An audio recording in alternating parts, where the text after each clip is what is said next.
কবি শঙ্খ ঘোষ। লোকে আমায় ভালোই বলে, দিব্যি চলস, দোষের মধ্যে একটু নাকি মিথ্যে কথা কই।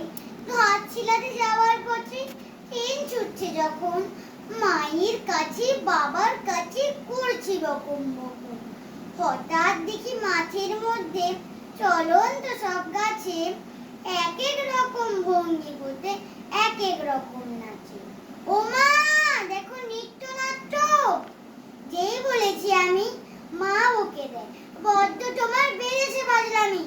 চিড়িয়াখানার নাম জানো তো আমার সেজ মেশর, আদর করে দেখিয়ে দিলেন পশুরাজের কেশর।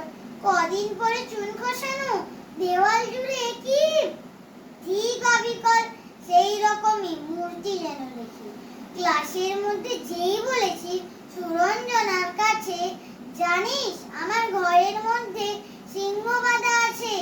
শুনতে পেয়ে দিদিমণি অমনি বলেন, শোনো, এসব কথা আবার যেন না শুনি কখনো। বলি না তাই সেসব কথা, সামনে থাকি খুব।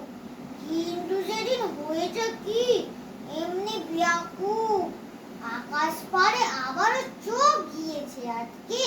সরোজ মেঘে দেখতে পেলাম রবীন্দ্রনাথ।